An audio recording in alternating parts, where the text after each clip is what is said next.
It's March 2020, and the world has been battling a new coronavirus outbreak for months. Since the first case originated in late 2019 in the city of Wuhan, China, the virus has made its way across the globe, causing economic decline, quarantines, and death. The World Health Organization officially raised the global alert to the highest possible level. This novel coronavirus is a cause for concern because of how little we know about it and how quickly it's spreading. What is different with this virus, which both is good and bad? It's much less severe than SARS, but it also means that a lot of people remain undetected because it looks a bit like a normal common cold. They don't develop very severe symptoms, and by the looks of it, people are already shedding the virus whilst they're still quite healthy.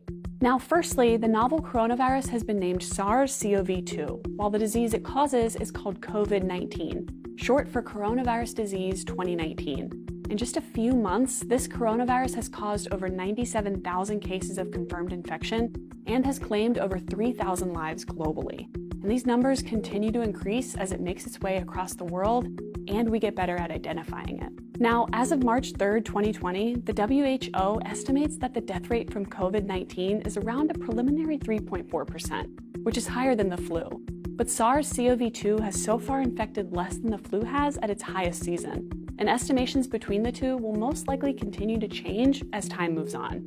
However, the comparison, though, it's still evident that lives are at stake from COVID-19, which is why scientists are working rigorously on understanding its transmission, behavior, and how they can stop it.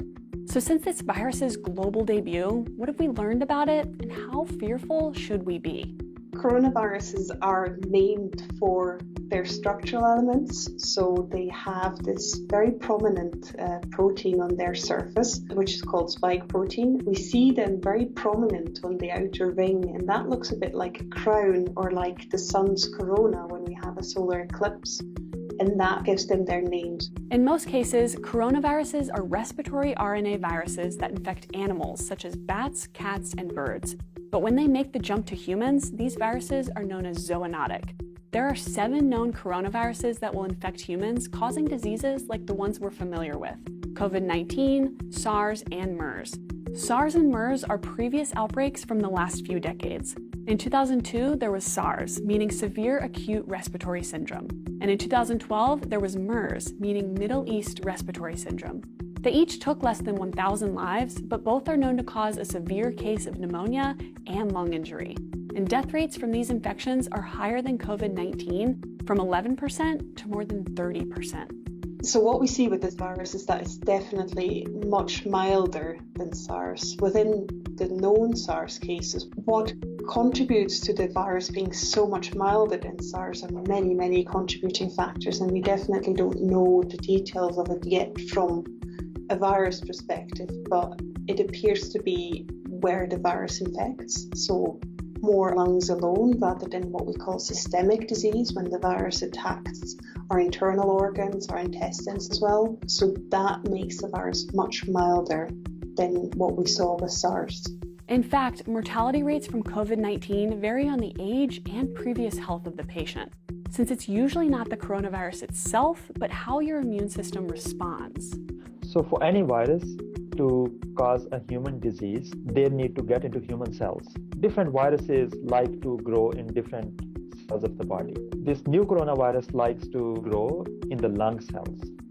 When they get into a cell, they require a surface receptor. So the spike protein, that very prominent protein that we see, is basically the key lock interaction that tells the cell to take up this virus so that it can eventually hijack the cellular machinery and use it to make more of itself. This virus uses a protein called ACE2 as a receptor. So the virus has to bind with the receptor to be able to get inside the cells. ACE2 is found throughout the respiratory tract, and SARS-CoV-2 seems to take a liking to cells in both the upper and lower part of our respiratory system.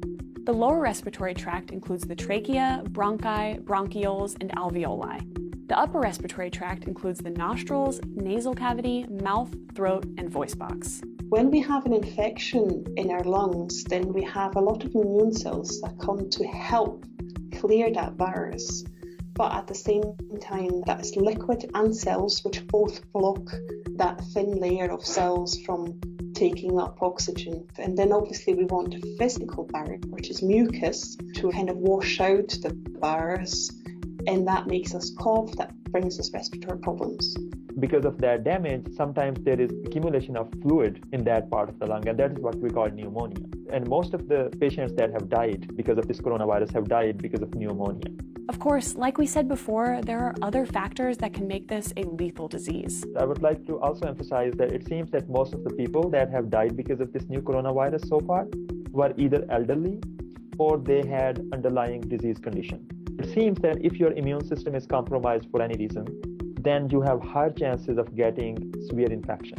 To understand the origin of SARS-CoV-2 and its transmission, scientists sampled its genomes in 53 individuals back in January 2020. They converted the virus's nearly 29,000 nucleotide bases into workable DNA, which was shared with labs across the globe. Based on that DNA, they were able to distinguish that the virus was roughly 96.2% similar to a bat coronavirus, and about 79.5% was similar to the coronavirus that causes SARS. So SARS-CoV-2 seems to have started in bats, but there needs to be a link between how the coronavirus lives in bats and to the slightly different kind of coronavirus found in humans, and that link is still unknown. Despite early theories that the outbreak originated in a seafood market in Wuhan, there's evidence that that might not be the case. So what happens next? As of February 2020, teams in China and the US's National Institute of Allergy and Infectious Diseases are already testing an antiviral drug called remdesivir to combat the spread.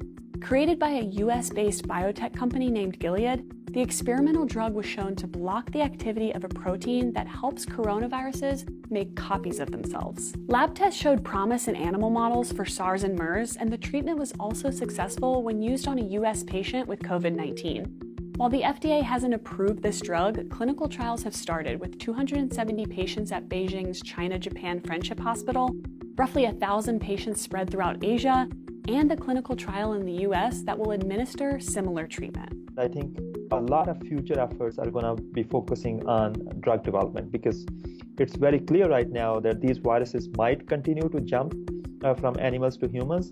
So we should be definitely ready for another outbreak in future. And antiviral drug development and vaccine development are the way to go.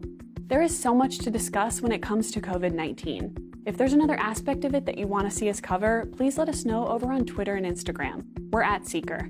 Thanks for watching, go wash those hands, and I'll see you next time.